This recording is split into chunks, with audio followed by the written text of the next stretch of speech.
किस नजरिए से देखते हैं? कैथल में नरेगा का पैसा खा गए, उसकी कोई जांच नहीं है।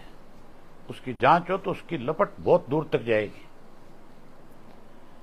यमुनानगर के अंदर मिट्टी बेच के खा गए, अगर उसकी जांच हो तो उसकी लपट भी बहुत ऊपर तक जाएगी। ये जो लोग कहते हैं ना कि हम ईमानदारी से भरे हुए हैं, ये सबसे बड़े डकैत हैं। ये तो बदकिस्मती है हमारे प्रदेश की कि विधानसभा में कोई आज ऐसा सदस्य नहीं है जो इनकी पोल को ढंग से खोल सके। केवल हमारे 2 सदस्य हैं जो समय समय पर इस तरह की चीजों को बुलंद आवाज के साथ उठाने का काम कर रहे हैं। मैं बहुत जल्द बहुत लोगों को बेनकाब करूंगा।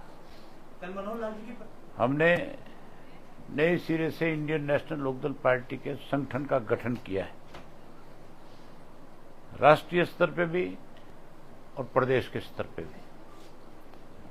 गठन करने के बाद जिला के स्तर पे और प्रदेश के स्तर के ऊपर पदाधिकारी बनाने के बाद हल्के के स्तर के ऊपर और अलग अलग हमारे जो सेल हैं, उन सेलों के जिला के हल्के के संयोजक बनाए जाएं। उसके लिए हमने प्रदेश को 3 जोन में बांटने का काम किया है। और पहला जोन जो 3 जोन जो बनाए हैं, उसमें एक गुड़गांव जोन रखा है। गुड़गांव के अंदर 8 जिले हैं, जिनमें 8 जिलों में आपका फरीदाबाद है, पलवल है, मेवात है, गुड़गांव है, सोनीपत है, रिवाड़ी है, झज्जर है और रोहतक है। ये 8 जिले हमने उसमें रखे हैं, जिनका हमने प्रभारी लगाया है प्रकाश भारती जी को और उसके साथ साथ अर्जुन चौटाला को, और अशोक चौहान है हमारे बुद्धिजीवी प्रकोष्ठ के संयोजक, उनको इन तीनों की जिम्मेवारी लगाई। उसके बाद इसार एक जोन बनाया है। उस जोन के अंदर हमने प्रभारी जो बनाए हैं वो आदित्य चौटाला को और उमेद लुहान साहब को, और इनके साथ सुनैना जी। इसमें 7 जिले हैं। इसमें सरसा है, फतेहाबाद है, जींद है, इसार है, भिवानी है, दादरी और महेंद्रगढ़ है। और उसके साथ साथ तीसरा जोन जो है वो अम्बाड़े का बनाया है। अम्बाड़ा में 7 जिले हैं। अम्बाड़ा है, पंचकुला है, कैथल है, करनाल है, पानीपत है, कुरुक्षेत्र है और यमुनानगर है। इसके जो प्रभारी हैं वो प्रदेश अध्यक्ष शवम है। ये सब हम इन 7 जिलों को देखेंगे। और हमने इसमें एक डेडलाइन रखी है 25 अप्रैल की, कि 25 अप्रैल तक आप पूरे प्रदेश भर के अंदर पार्टी का हल्के के स्तर तक का गठन करने का काम करोगे। और हमारा प्रयास ये रहेगा कि हल्के के साथ साथ हल्के में भी जोन के स्तर के ऊपर पार्टी के पदाधिकारियों की जिम्मेवारी दे दी जाए, लेकिन हल्के के स्तर तक पक्का कर देंगे। उसके अलावा हमने एक फैसला लिया है कि पार्टी के कार्यक्रम लगातार चलते रहें। इसके लिए 7 ऐसे कार्यक्रम हमने बनाए हैं जिसमें पार्टी का हर कार्यकर्ता बूथ के स्तर तक इन्वॉल्व रहेगा। इसमें 1 जनवरी को चौधरी ओम प्रकाश चौटाला जी का जन्मदिन है, जिसे हम कार्यकर्ता दिवस के रूप में मनाएंगे। और जिला पे हेडक्वार्टर से लेकर के और बूथ स्तर तक इस कार्यक्रम को हम 1 जनवरी को करेंगे। उसके बाद 14 फरवरी का दिन है, जिसे हम युवा दिवस के रूप में मनाने का काम करेंगे। उस दिन जगह जगह ब्लड डोनेशन कैंप लगाएंगे, स्पोर्ट्स के कार्यक्रम करेंगे, यूनिवर्सिटीज के अंदर संगोष्ठी करेंगे बच्चों के साथ, नौजवान पढ़े लिखे लड़कों के साथ। उनको बताएंगे कि भविष्य में हमारी क्या सोच है और पीछे जब हमारी सरकारें थी तो हमने युवाओं के लिए क्या काम किए। कांग्रेस और भाजपा की सरकार ने किस तरह से इस प्रदेश में बेरोजगारी बढ़ाई, किस तरह से युवाओं को लुभाने का काम किया। ये सारी बातें 14 तारीख के दिन में हमने तय करी है कि उसको पूरा दिन चलाएंगे, सुबह से शाम तक इस कार्य। उसके बाद फिर 6 अप्रैल को चौधरी देवीलाल जी की पुण्यतिथि है, उसको हमने श्रद्धांजलि दिवस के रूप में मनाना है। ये भी जहां जहां चौधरी साहब की प्रतिमाएं लगी हुई हैं, वहां सब जगह पे चौधरी साहब की प्रतिमाओं पे सर्वधर्म सभा करके गरीब लोगों के अंदर जाकर के उनकी कैसे हेल्प हो सकती हो पार्टी की तरफ से हम उनकी करेंगे। उसके अलावा अगला जो कार्यक्रम है वो करेंगे 29 अप्रैल को। इस 29 अप्रैल को भी हम उसको करने जा रहे हैं। हमने उसको नाम दिया है, हमारा ये स्थापना दिवस है पार्टी का, और इसका नाम रखा है हमने संघर्ष दिवस। इस दिन हम पूरे प्रदेश के अंदर हमारे युवा, हमारे जो पार्टी के कार्यकर्ता हैं, उन सबको कहेंगे कि वो अपने घरों पे झंडा लगाए और स्थापना दिवस को बूथ के स्तर पे अपने अपने गांव में, अपने अपने वार्ड में इसको मनाने का काम करें। फिर आएगा 25 सितंबर चौधरी देवीलाल जी का जन्मदिन। उस दिन हम बड़ी संख्या में लोगों ने सम्मान दिवस के रूप में चौधरी देवीलाल के प्रति अपनी श्रद्धा सुमन अर्पित करने के लिए आते हैं। और अब की बार हम और बड़ा आयोजन करेंगे। इसके लिए मैं स्वयं जो है, पार्टी के अन्य पदाधिकारी तो इस काम को आगे बढ़ा ही रहे हैं, मैं स्वयं पूरे हरियाणा प्रदेश के 90 के 90 विधानसभा क्षेत्रों में जाऊंगा। मई में स्टार्ट करूंगा और इसको 20 सितंबर तक 90 विधानसभा क्षेत्र कवर करूंगा, लोगों को इनवाइट करूंगा और पहले से भी ज्यादा बड़ी संख्या में लोग आएंगे। और उस दिन फिर इस बात के ऊपर मोहर लगा देंगे कि हमने चौधरी देवीलाल की नीतियों में विश्वास व्यक्त किया है और इंडियन नेशनल लोकदल पार्टी को हम सत्ता की तरफ आगे लेकर के जाने का काम। के बाद 20 दिसंबर चौटाला साहब की पुण्यतिथि है, तो चौटाला साहब की पुण्यतिथि भी हमें बूथ के सतह तक मनाने का काम करेंगे। और इसके साथ साथ जितने भी हमारे महानुभाव हुए हैं, जिन्होंने चाहे देश की आजादी में कोई बड़ी भूमिका निभाई या जिन्होंने हमें कोई सामाजिक रास्ता दिखाया, ऐसे लोगों को भी हम पुण्यतिथि मनाएंगे, हम उनके शहीदी दिवस मनाएंगे और हम उनको अपने पार्टी के स्तर पे याद करने का काम करेंगे। ये हमारा एक फैसला है पार्टी का। और उसके साथ साथ आने वाले समय में सरकार अगर किसी भी तरह से आज जैसे एक जाति युवाओं के साथ कर रही है, आज कहा तो ये गया था कि 20,000 युवाओं को रोजगार दिया है हमने।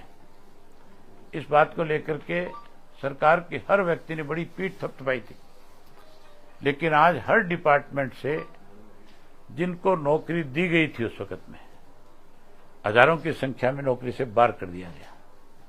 और मुझे नहीं लगता कि आने वाले समय में जिनको 20,000 को नियुक्ति पत्र दिए थे उनमें से एक को भी रख लेंगे। सबको दिहाड़ीदार लगाया था। मैंने पहले भी आपसे ये बात कही थी कि इनमें से कोई स्थायी नौकरी वाला नहीं है, सबके सब कोई फिक्स पे है और फिक्स पे वाले को जब मर्जी सरकार हटा सकती है, इसलिए आज उनको हटा रही है नए नियुक्ति पत्र जारी करने के बजाय।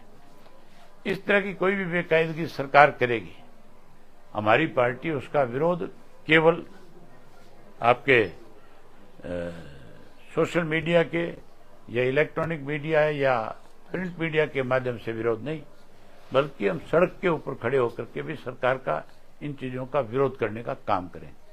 हम लोगों की लड़ाई लड़ेंगे, लोगों में विश्वास पैदा करेंगे और ये जो दोनों पार्टियां मिलकर के प्रदेश को लूट रही है, प्रदेश को कमजोर कर रही है, इनका असली चेहरा लोगों के सामने लाने का काम करेंगे। नेताओं की 7 नेताओं की हमने ड्यूटी लगाई है, उन सब की तो जिम्मेवारी लगाई है, लेकिन डिस्ट्रिक्ट की मीटिंगों में भी मैंने सबको ये कहा है कि आप रोजाना 2 घंटे 3 घंटे पार्टी के लिए निकालेंगे। किन किन लोगों से आपने संपर्क किया, उनकी जानकारी आप हमारे जो प्रभारी बनाए गए हैं तीनों जोन के, उनको बताएंगे। वो प्रभारी मुझे आगे उस चीज की सूचना देंगे और मैं फिर जिला के प्रधानों को इस बात के लिए आभार व्यक्त करूंगा और उनमें हौसला बढ़ाऊंगा कि भी आप आगे और इस चीज को और ज्यादा मजबूती के साथ लेके जाएं।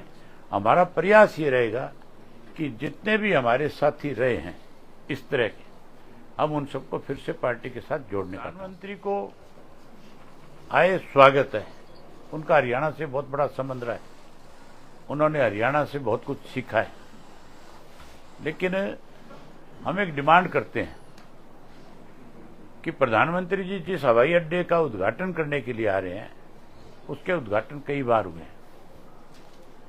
केवल उद्घाटन नहीं, उसको सुचारू रूप से चालू करवाएं। उससे पहले उस हवाई अड्डे के अंदर जो बेकायदगियां हुई है, जिस तरह से उसमें लूट मची है, जिस तरह से 180 करोड़ की वॉल बननी थी जिसपे 1800 करोड़ खर्च कर दिया गया, दिखा दिया गया, या जहां जमीनें लेकर के अपने आप को मालोमाल करने का जिन लोगों ने काम किया है, जो चीजें हमने विधानसभा में उठाई, और विधानसभा में तो मुख्यमंत्री, क्योंकि उसकी अपनी बदनामी हो रही थी इसलिए उसने कुछ नहीं किया, लेकिन प्रधानमंत्री अगर सही मायने में इस देश से भ्रष्टाचार खत्म करना चाहते हैं तो फिर प्रधानमंत्री जी को जहां उद्घाटन करे वहीं मुख्यमंत्री को और अधिकारियों के आदेश दे देना चाहिए, वे जांच करके इतने दिन में मुझे अवगत कराओ और जो दोषी लोग हैं उनके खिलाफ सख्त कार्रवाई।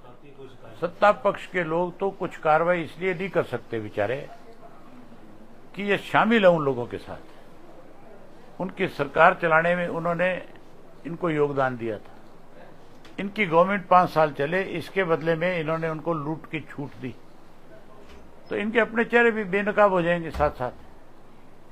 ये काम तो इंडियन नेशनल लोकदल पार्टी सत्ता में आने के बाद करेगी। चाहे कांग्रेस के राज में भ्रष्टाचार हुआ और चाहे बीजेपी के राज में, हमारी गवर्नमेंट बनने के बाद हम हर हालत में इस सरकार से जिस किसी ने भी लूटा है उसको जेल की सलाखों के पीछे भेजेंगे, ब्याज के समेत पैसा वसूल करेंगे और उस पैसे से हरियाणा प्रदेश का विकास। इंडियन नेशनल लोकदल पार्टी ने हमेशा युवाओं को महत्व दिया है। हमारे वक्त में सबसे ज्यादा युवाओं को टिकटें मिली, सबसे ज्यादा युवा चुन करके आए। आज भी हमारे 2 विधायक हैं, दोनों युवा हैं। सबसे ज्यादा युवा हमारी पार्टी में, हमने महिलाओं को, जो आज बात की जा रही है 35%, 33% महिलाओं को आने वाले समय में लोकसभा में, विधानसभा में, राज्यसभा में लेकर के आएंगे, इसकी शुरुआत चौधरी ओम प्रकाश चौटाला ने करी थी। उन्होंने सबसे पहले अपनी पार्टी के अंदर एक रेजुलेशन पास करवाया था कि हमारी पार्टी की तरफ से 33% महिलाओं को हम सरकार में हिस्सा दें। ये जो कह रहे हैं कि हमने बीपीएल जो है वो अपने आप सरेंडर कर दें,